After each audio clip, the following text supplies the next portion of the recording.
پرندوں سے دل بہلایا کرو۔ سپاہی گیری اس آدمی کے لیے ایک خطرناک کھیل ہے جو عورت اور شراب کا دلدادہ ہو۔ یہ الفاظ 1175 میں صلاح الدین ایوبی نے اپنے چچا زاد بھائی خلیفہ الصالح کے ایک امیر سیف الدین کو لکھے تھے۔ ان دونوں نے صلیبیوں کو درپردہ مدد اور زر و جواہرات کا لالچ دیا اور صلاح الدین ایوبی کو شکست دینے کی سازش کی تھی۔ صلیبی یہی چاہتے تھے، انہوں نے حملہ کیا، الصالح اور سیف الدین نے ان کی مدد کی۔ صلاح الدین ایوبی نے ان سب کو شکست دی۔ امیر سیف الدین اپنا مال و دولت چھوڑ کر بھاگا۔ اس کے ذاتی خیمہ گاہ سے رنگ برنگے پرندے، حسین اور جوان ناچنے والیاں اور گانے والیوں، ساز اور سازندے اور شراب کے مٹکے برآمد ہوئے۔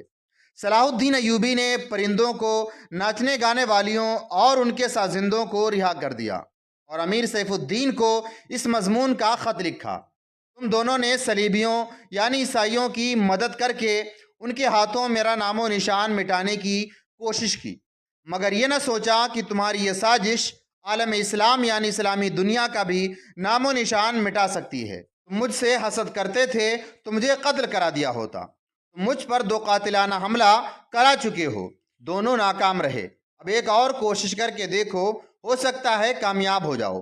اگر تم مجھے یقین دلا دو کہ میرا سر میرے تن سے جدا ہو جائے تو اسلام اور زیادہ سربلند ہوگا، تو رب کعبہ کی قسم میں تمہاری تلوار سے اپنا سر کٹواؤں گا اور تمہارے قدموں میں رکھ دینے کی وصیت کروں گا۔ میں تمہیں صرف یہ وعدہ دینا چاہتا ہوں کہ کوئی غیر مسلم مسلمان کا دوست نہیں ہو سکتا۔ تاریخ تمہارے سامنے ہے، اپنا ماضی دیکھو۔ شاہ فرنینڈ اور ریمانڈ جیسے اسلام دشمن صلیبی تمہارے دوست صرف اس لیے بنے کہ تم نے انہیں مسلمانوں کے خلاف میدان میں اترنے کی شہ اور مدد دی تھی۔ اگر وہ کامیاب ہو جاتے تو ان کا اگلا شکار تم ہوتے، اور اس کے بعد یہ خواب بھی پورا ہو جاتا کہ اسلام صفحہ ہستی سے مٹ جاتی۔ تم جنگجو قوم کے فرد ہو، فن سپاہی گری تمہارا پیشہ ہے۔ ہر مسلمان اللہ کا سپاہی ہے، مگر ایمان اور کردار بنیادی شرط ہے۔ تم پرندے ہی سے دل بہلایا کرو۔ سپاہی گیری اس آدمی کے لیے خطرناک کھیل ہے جو عورت اور شراب کا دلدادہ ہو۔ تم سے درخواست کرتا ہوں کہ میرے ساتھ تعاون کرو اور میرے ساتھ جہاد میں شریک ہو جاؤ۔ اگر یہ نہ کر سکو تو میری مخالفت سے باز آ جاؤ، میں تمہیں کوئی سزا نہیں دوں گا۔ اللہ تمہارے گناہ معاف کرے، آمین۔ صلاح الدین ایوبی۔ ایک یورپی اتہاسکار لکھتا ہے کہ صلاح الدین ایوبی کے ہاتھ جو مال غنیمت لگا اس کا کوئی حساب نہیں تھا۔ جنگی قیدی بھی بے اندازہ تھے۔ صلاح الدین ایوبی نے تمام تر مال غنیمت کو 3 حصے میں تقسیم کیا۔ ایک حصہ جنگی قیدیوں میں تقسیم کر کر انہیں رہا کر دیا، دوسرا حصہ اپنی سپاہ اور غریبوں میں تقسیم کیا، اور تیسرا حصہ مدرسہ نظام الملک کو دے دیا۔ اس نے اسی مدرسے سے تعلیم حاصل کی تھی، نہ خود کچھ رکھا نہ اپنے کسی جنریل کو کچھ دیا۔ اس کا نتیجہ یہ ہوا کہ جنگی قیدی، جن میں بہت سے مسلمان تھے اور باقی غیر مسلم، رہا ہو کر صلاح الدین ایوبی کے کیمپ میں جمع ہو گئے اور اس کی اطاعت قبول کر کے اپنی خدمات اس کے فوج کے لیے پیش کر دیں۔ ایوبی کی دریا دلی دور دور تک مشہور ہو گئی۔ اس سے پہلے حسن بن صباح کے پراسرار یعنی رہسمئی فرقے، جنہیں یورپی اتہاسکاروں نے قاتلوں کا گروہ لکھا ہے، صلاح الدین ایوبی پر 2 بار قاتلانہ حملے کر چکے تھے، لیکن خدائے ذوالجلال کو اپنے اس مرد مجاہد سے بہت کام لینا تھا۔ دونوں بار ایک معجزہ ہوا کہ اسلام کا ایک محافظ بال بال بچ گیا۔ اس پر تیسرا قاتلانہ حملہ اس وقت ہوا جب وہ اپنے مسلمان بھائیوں اور صلیبیوں کی سازش کی چٹان کو شمشیر سے ریزہ ریزہ کر چکا تھا۔ امیر سیف الدین میدان سے بھاگ گیا، مگر وہ صلاح الدین ایوبی کے خلاف حسد اور کینے سے باز نہ آیا۔ اس نے حسن بن صباح کے قاتل فرقے کی مدد حاصل کر لی۔ یہ فرقہ مدت سے اسلام کی آستین میں سانپ کی طرح پل رہا تھا۔ اس کا تفصیلی تعارف بہت ہی طویل ہے، مختصر یہ کہ جس طرح زمین سورج سے الگ ہو کر گناہوں کا گہوارہ بن گئی ہے، اسی طرح حسن بن صباح نام کے ایک آدمی نے اسلام سے الگ ہو کر نبیوں اور پیغمبروں والی عظمت حاصل کرنے کا منصوبہ بنایا تھا۔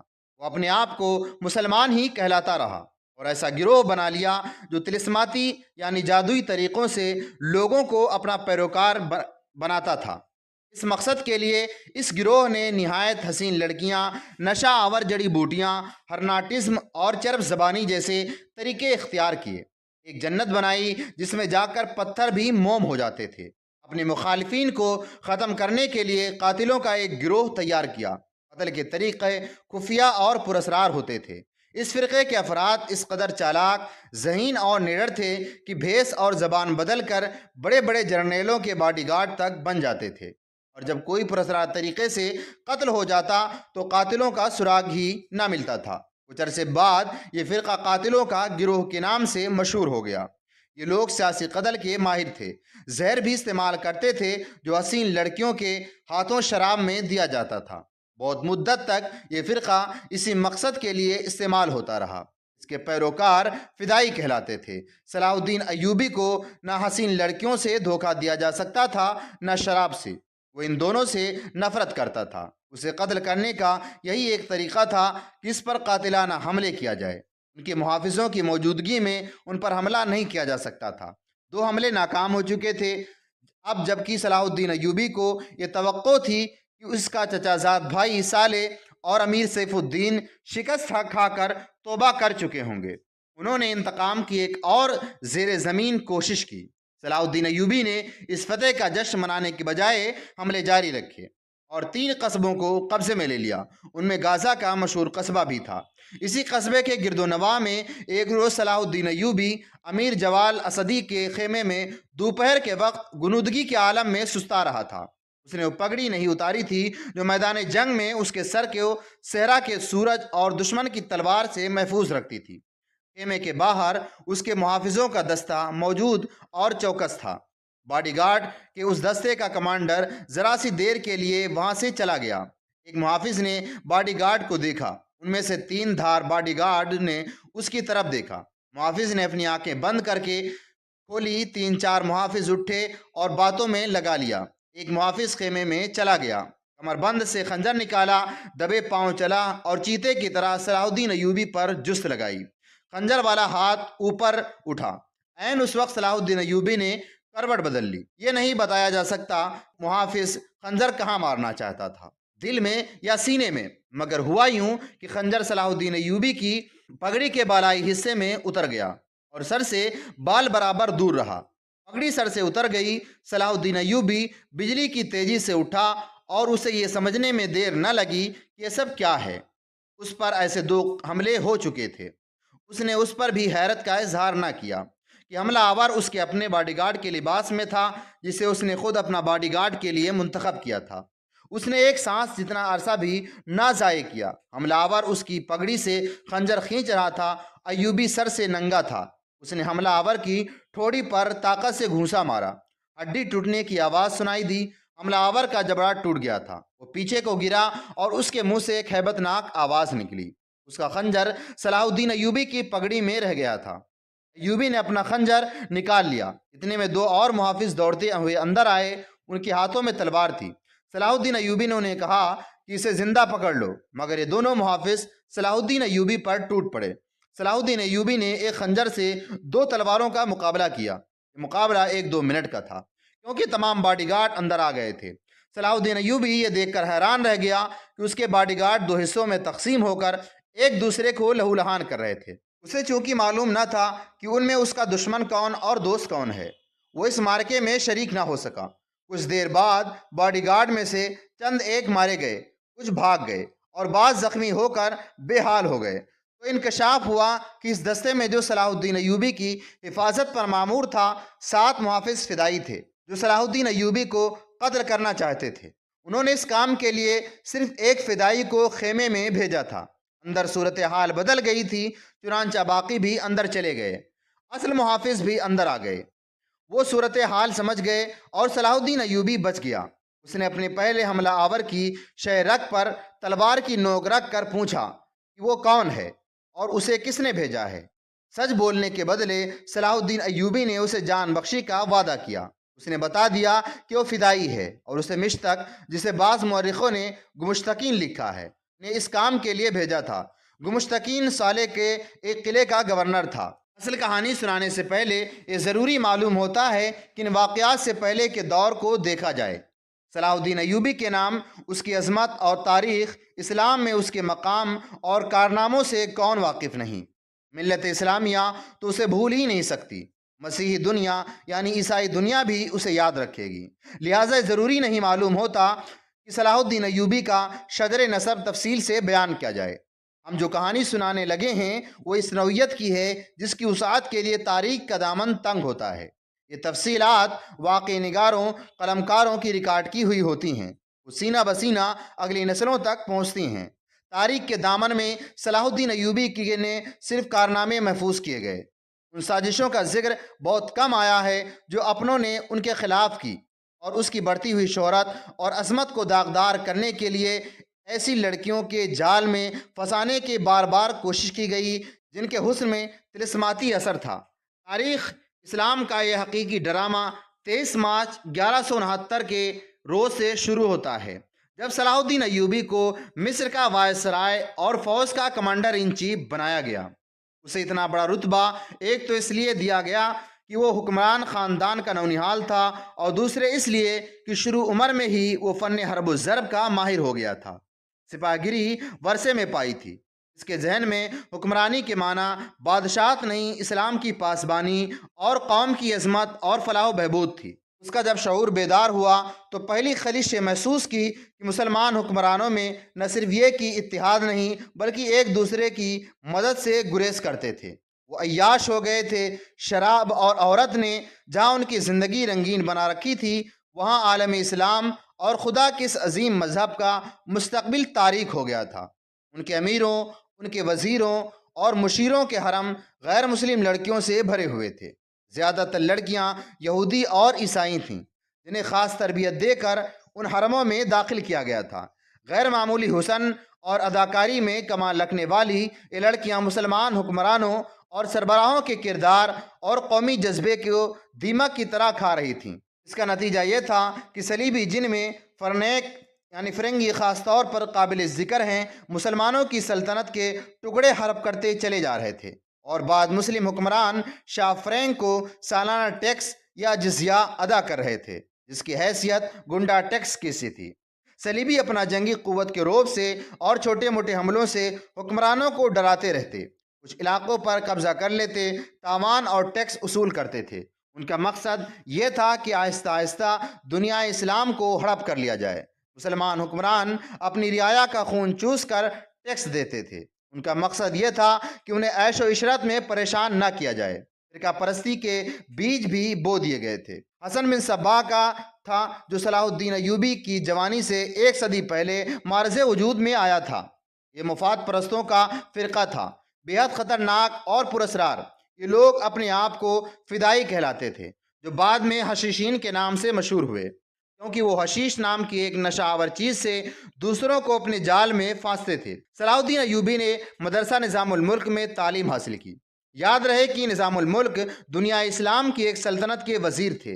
مدرسہ انہوں نے قائم کیا تھا جس میں اسلامی تعلیم دی جاتی تھی اور بچوں کو اسلامی نظریات اور تاریخ سے بہرہ کیا جاتا تھا۔ ایک مورخ ابن الاطہار کے مطابق نظام الملک حسن بن صبا کے فدائیوں کا پہلا شکار ہوئے تھے، کیونکہ وہ رومیوں کی توسیع پسندی سے راہ میں چٹان بنے ہوئے تھے۔ رومیوں نے 1091 میں انہیں فدائیوں کے ہاتھوں قتل کرا دیا۔ ان کا مدرسہ قائم رہا۔ صلاح الدین ایوبی نے وہیں تعلیم حاصل کی۔ اسی عمر میں اس نے سپاہ گیری کی تربیت اپنے بزرگوں سے لی۔ سلطان نور الدین زنگی نے اسے جنگی چالیں سکھائیں، ملک کے انتظامات کے سبق دیے اور ڈپلومیسی کی مہارت دی۔ اس تعلیم و تربیت نے اس کے اندر وہ جذبہ پیدا کر دیا جس نے آگے چل کر اسے صلیبیوں کے لیے بجلی بنا دیا۔ اوائل جوانی میں ہی اس نے وہ ذہانت اور اہلیت حاصل کر لی تھی جو ایک سالار اعظم کے لیے ضروری ہوتی ہے۔ صلاح الدین ایوبی نے فن حرب و ضرب میں جاسوسی، انٹیلیجنس، کمانڈو اور گوریلا آپریشن کو خصوصی اہمیت دی۔ اس نے دیکھ لیا تھا کہ صلیبی جاسوسی کے میدان میں آگے نکل گئے ہیں اور مسلمانوں کے نظریات پر نہایت کارگر حملے کر رہے ہیں۔ صلاح الدین ایوبی نظریات کے محاذ پر لڑنا چاہتا تھا جس میں تلوار استعمال نہیں ہوتی۔ اس کہانی میں آگے چل کر آپ دیکھیں گے کہ اس کی تلوار کا وار تو گہرا ہوتا ہی تھا، اس کی محبت کا وار اس سے کہیں زیادہ مار کرتا تھا۔ اس کے لیے تحمل اور بردباری کی ضرورت ہوتی ہے، جو اس نے اوائل عمر میں ہی اپنے آپ میں پیدا کر لی تھی۔ اسے جب مصر کا وائسرائے اور کمانڈر ان چیف بنا کر مصر بھیجا گیا تو ان سینئر افسروں نے ہنگامہ برپا کر دیا جو اس عہدے کی آس لگائے بیٹھے تھے۔ ان کی نگاہ میں صلاح الدین ایوبی ابھی بچہ تھا، مگر اس بچے نے جب ان کا سامنا کیا، اس کی باتیں سنی تو ان کا احتجاج سرد پڑ گیا۔ مورخ لین پول کے مطابق صلاح الدین ایوبی ڈسپلن کا بڑا ہی سخت ثابت ہوا۔ اس نے تفریح، عیاشی اور آرام کو اپنے لیے اور اپنی فوج کے لیے حرام قرار دے دیا۔ اس نے اپنی دماغی اور جسمانی قوتوں کو صرف اس مقصد پر مرکوز کر دیا کہ سلطنت اسلامیہ کو مستحکم کرنا ہے اور صلیبیوں کو اس سرزمین سے نکالنا ہے۔ فلسطین پر وہ ہر قیمت پر قبضہ کرنا چاہتا تھا۔ اس نے یہی مقاصد اپنی فوج کو دیے۔ مصر کا وائسرائے بن کر اس نے کہا، خدا نے مجھے مصر کی سرزمین دی ہے، اس کی ذات باری مجھے فلسطین بھی ضرور عطا کرے گی۔ مگر مصر پہنچ کر اس پر انکشاف ہوا کہ اس کا مقابلہ صرف صلیبیوں سے نہیں بلکہ اپنے مسلمان بھائیوں نے اس کی راہ میں بڑے بڑے حسین جال بچھا رکھے ہیں جو صلیبیوں کے عزائم اور جنگی قوت سے زیادہ خطرناک ہیں۔ مصر میں صلاح الدین ایوبی کا استقبال جن لیڈروں نے کیا ان میں نازی نام کا ایک سالار خصوصی اہمیت کا حامل تھا۔ ایوبی نے سب کو سر سے پاؤں تک دیکھا، اس کے بعد ہونٹوں پر مسکراہٹ اور زبان پر پیار و محبت کی چاشنی تھی۔ بعض پرانے افسروں نے اسے ایسی نگاہوں سے دیکھا جن میں طنز تھی اور تمسخر بھی تھا۔ وہ صلاح الدین ایوبی کے صرف نام سے واقف تھے یا اس کے متعلق یہ جانتے تھے کہ سلطان نور الدین زنگی کے ساتھ اس کا کیا رشتہ ہے۔ ان کی نگاہوں میں صلاح الدین ایوبی کی اہمیت بس اس کے خاندان کی بدولت تھی۔ اس وجہ سے انہوں نے اسے اہمیت دی کہ مصر کا فوجی وائسرائے بن کے آیا تھا۔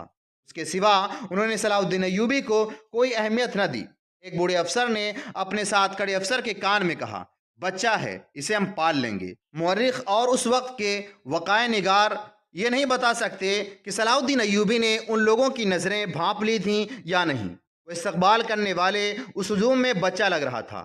البتہ جب نازی کے سامنے مصافحہ کے لیے رکا تو ایوبی کے چہرے پر تبدیلی سی آ گئی تھی۔ وہ نازی سے ہاتھ ملانا چاہتا تھا، لیکن نازی جو اس کے باپ کی عمر کا تھا سب سے پہلے درباری خوشامدیوں کی طرح جھکا، پھر ایوبی سے بغل گیر ہو گیا۔ اس نے ایوبی کی پیشانی چوم کر کہا، میرے خون کا آخری قطرہ بھی تمہاری جان کی حفاظت کے لیے بہے یا تم میرے پاس نور الدین جنگی اور شیر کوہ کی امانت ہو۔ میری جان عظمت اسلام کی اس سے زیادہ قیمتی نہیں۔ صلاح الدین ایوبی نے نازی کا ہاتھ چوم کر کہا، محترم اپنے خون کا ایک ایک قطرہ سنبھال کر رکھیے، صلیبی سیاہ گھٹاؤں کے مانند چھا رہے ہیں۔ نازی جواب میں صرف مسکرایا جیسے صلاح الدین ایوبی نے کوئی لطیفہ سنایا ہو۔ صلاح الدین ایوبی اس تجربہ کار سالار کی مسکراہٹ کو غالباً نہیں سمجھ سکا۔ نازی فاطمی خلافت کا پروردہ سالار تھا۔ وہ مصر میں باڈی گارڈ کا کمانڈر تھا جس کی نفری 50,000 تھی اور ساری کی ساری نفری سوڈانی تھی۔ یہ فوج اس دور کی جدید ہتھیاروں سے مسلح تھی اور یہ فوج ناجی کا ہتھیار بن گئی تھی جس کے زور پر وہ بے تاب بادشاہ بن بیٹھا تھا۔ وہ سازشوں اور مفاد پرستی کا دور تھا۔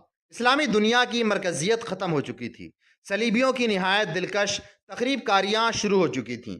زر پرستی اور عیش و آرام کا دورہ تھا۔ جس کے پاس ذرا سی بھی طاقت تھی وہ اسے اپنے اقتدار کی تحفظ کے لیے اور دولت سمیٹنے کے لیے استعمال کرتا تھا۔ سوڈانی باڈی گارڈ فوج کا کمانڈر نازی مصر میں حکمرانوں اور دیگر سربراہوں کے لیے دہشت بنا ہوا تھا۔ خدا نے اسے سازش ساز دماغ دیا تھا۔ اسے اس دور کا بادشاہ ساز کہا جاتا تھا۔ بنانے اور بگاڑنے میں خصوصی مہارت رکھتا تھا۔ اس نے صلاح الدین ایوبی کو دیکھا تو اس کے چہرے پر بالکل اسی طرح مسکراہٹ آ گئی جس طرح کمزور سی بھیڑ کو دیکھ کر بھیڑیے کے دانت نکل آتے ہیں۔ ایوبی اس زارخند کو نہ سمجھ سکا۔ اس کے لیے سب سے زیادہ اہم آدمی نازی ہی تھا کیونکہ وہ 50,000 باڈی گارڈ کا کمانڈر تھا اور صلاح الدین کو اس فوج کی ضرورت تھی۔ صلاح الدین ایوبی سے کہا گیا کہ حضور بڑی لمبی مسافت سے تشریف لائے ہیں، پہلے آرام کر لیں۔ اس نے کہا، میرے سر پر جو دستار رکھ دی گئی ہے میں اس کے اہل نہ تھا۔ اس دستار نے میرا آرام اور میری نیند ختم کر دی ہے کہ آپ حضرات مجھے اس چھت کے نیچے نہیں لے چلیں گے جہاں میرے فرائض میرا انتظار کر رہے ہیں۔ کیا حضور کام سے پہلے طعام کھانا پسند نہیں فرمائیں گے؟ اس کے نائب نے پوچھا۔ صلاح الدین ایوبی نے کچھ سوچا اور ان کے ساتھ چل پڑا۔